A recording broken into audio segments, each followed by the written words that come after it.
Hi, I am John Hoffman. I am the author of Getting to Healthy, Making the Transition to Eating Real Food, available on Amazon.com. Today I am going to show you how to prepare a delicious, healthy vegetable bean soup. Let's talk about what you're going to need for this recipe. First, you're going to need a pot that can hold at least 8 quarts. I use a non-stick pot to make it easy to clean up. You'll also need a lid for that pot. And we have 2½ cups of frozen chickpeas and 2½ cups of frozen red kidney beans, or you can use beans out of a can. Next we have a variety of vegetables. We have the carrots, we have celery, and we have green onions or scallions. I have already washed these and prepared them for cutting. Next is the better than bouillon vegetable base. Make sure it's the vegetable base, and a yellow and a red onion. We also have some cloves of garlic and a small can of tomato paste and 2 cans of diced tomatoes. Next, I have about 3/4 cup of spelt, which is a type of wheat, uncooked. And then I have my spices, oregano, bay leaves, basil, and red pepper flakes. The first thing we want to do is add 6 cups of water. And then we're going to take care of the most labor-intensive part of the recipe, I believe, which is preparing the garlic cloves and the onions. Peeling off some cloves of garlic and taking the skins off. How much garlic you want to put in depends on how used to eating garlic in foods that you are.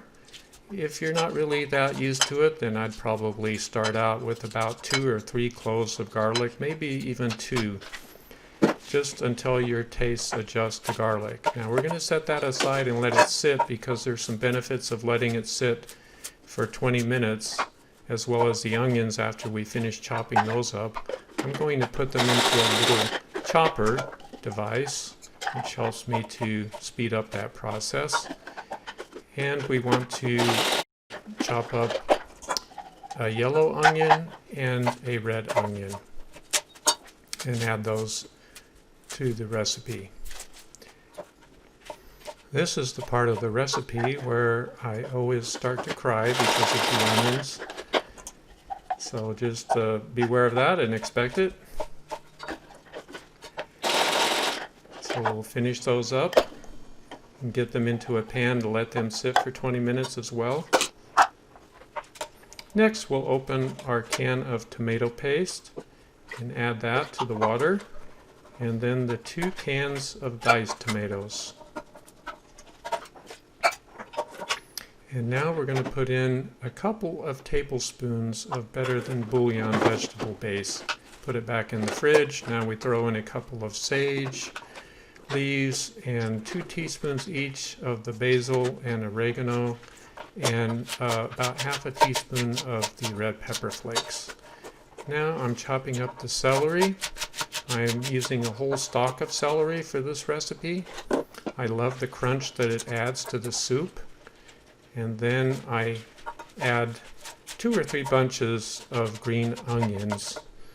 And I also love these, and they're also very nutritious. Onions as a whole have a lot of antioxidant and cancer-fighting properties to them. So I'm generous on the vegetables. You really can't go too wrong with how many vegetables you add to this soup, as long as your pot is big enough to contain them all. So we'll finish up with the green onions, and then we'll start in on the carrots. Now I slice my carrots into chunks that are pretty good sized chunks because I like soup that has some chunky bits to it that I like to chew on when I eat the soup. But if I'm preparing it for my grandkids, I have to cut the slices much smaller so they can get them into their mouths. So now I'm going to stir that up just to mix it up a little bit.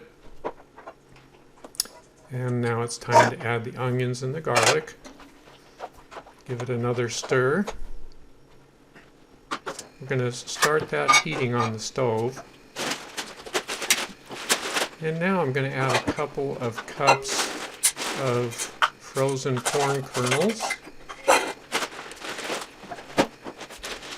And I'm going to dump a few handfuls of green beans into this colander so I can run hot water over them for a minute to thaw them out.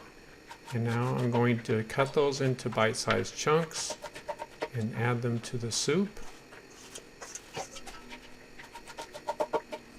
And this handy little plastic cutting board helps me to carry them over and dump them into the pot. And put the lid on there. We're going to raise the temperature to medium heat and wait for that to boil. I set a timer for 10 or 15 minutes to make sure it doesn't boil over while I'm cleaning up, because when it boils I want to turn it down to simmer, cover it, and then cook it for 3 hours. Now while I'm cleaning up, let me just mention a few things about this recipe.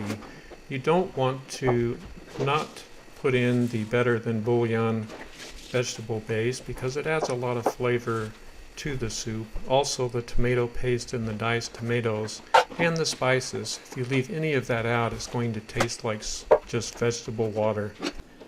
The soup has simmered for 3 hours now, so it is ready to transfer into the individual serving size bowls, which I used the Pyrex 4-cup bowls and put in about 2.5 cups of soup into each bowl. And then put a lid on and put into the refrigerator so I can take out 1 or 2 each day for lunch or dinner and use them. So I add the beans to the soup and mix them up, take out the bay leaves. The beans I cooked from dry beans using an Instant Pot because I like the way the texture and the flavor is on those better than the canned ones.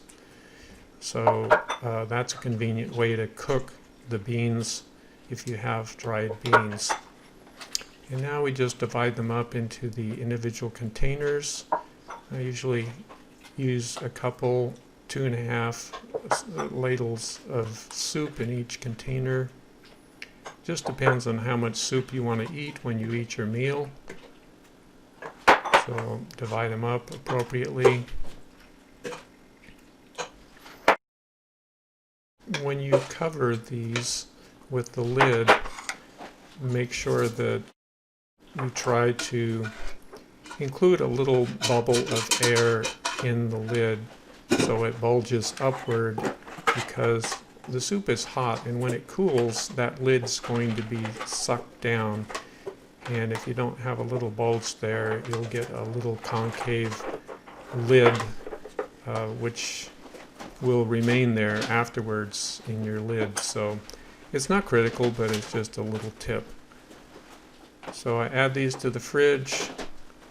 They need to be eaten within a week. And there you have it.